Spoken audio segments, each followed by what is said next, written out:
Hey, I was not planning on speaking today because I've been doing a video now. That's my third video this week. But when I tell you, it's some stuff going on. They got me shaking my head. There's some stuff going on. Some messy, some nasty stuff. Some nasty stuff going on against our Christian name. And let me tell you, I love Jesus. He loved me. And I can't stand for it. That Michelle Obama interview with Marlon Wayans almost made me throw up in my mouth. When I tell you, I was so disgusted. You confusing your own kids? Now, the White Chick movie used to make me laugh. Like, every single time I watched it over and over and over again. But now you mean to tell me you didn't made your daughter think she can be a man?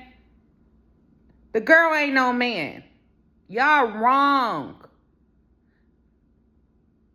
And that is not with the black community.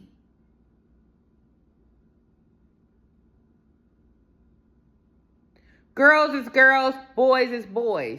Point blank, period.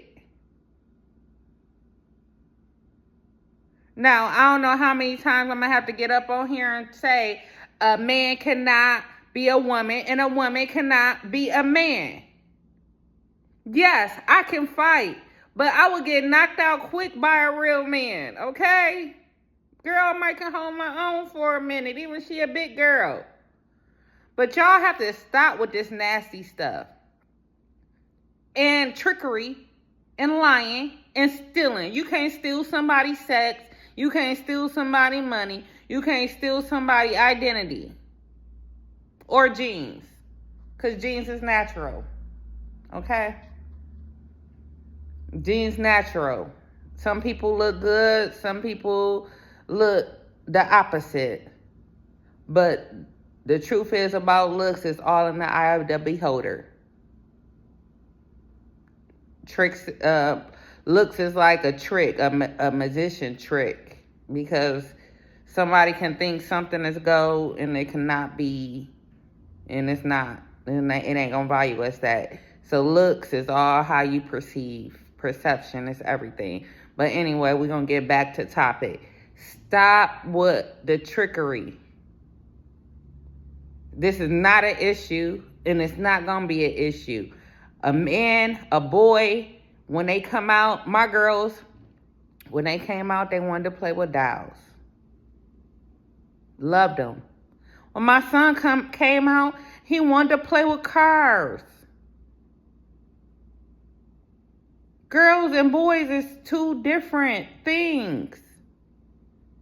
And when I was younger, I liked jump fence, ride bike, boy stuff, but I still wanted to wear a dress.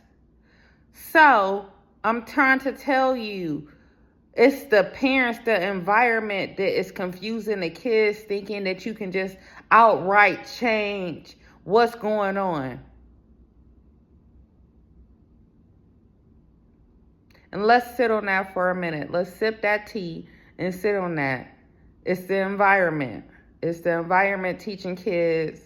It's parents. I used to see parents, when I had a Facebook. Oh, it's just shoes. It's just this. It's just that. No, you don't have to wear certain things because other people wear them. We have to stop teaching our young people to be followers and teach them to be leaders mentally. And I was watching a gospel channel earlier today. They was like, okay, we need to talk to our kids about painful stuff, like how to handle a bully in school, how to conduct themselves when they going through stuff bad. Because I feel like a lot of us, I'm not going to only say black, I'm going to say black and white parents, we just like throwing them out there to swim. And nothing ain't wrong with that, because some people going to swim. Some people going to swim all day. But what we need to do is give them the right tools to use. Meaning tell you a bully happened. Okay, you can't whoop them, run. Don't.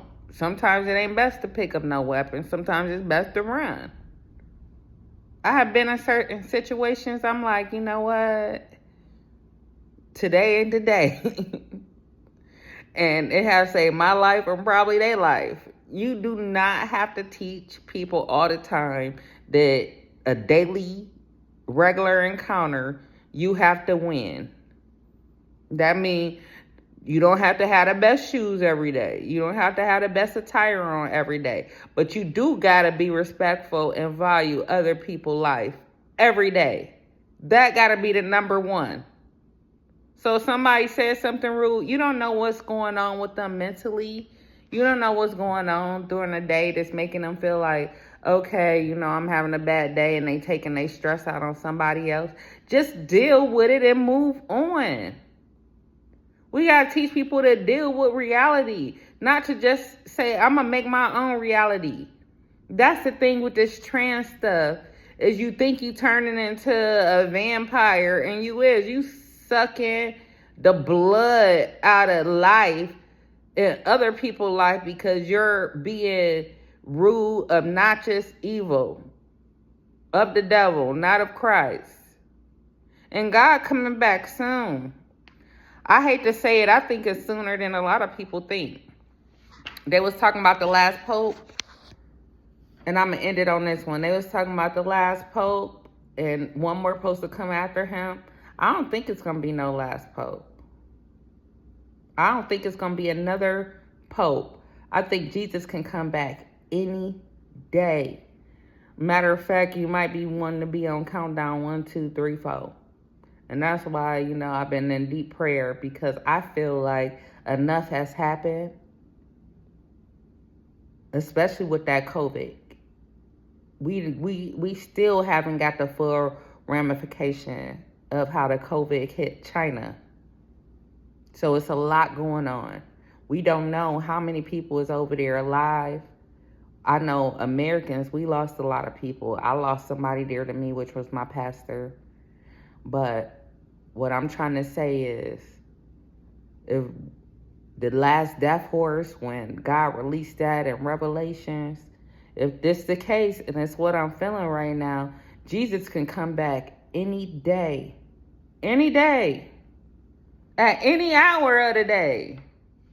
So people better be getting their life right and stuff checked off, because I want to see y'all in heaven. And I'm going to end that with amen.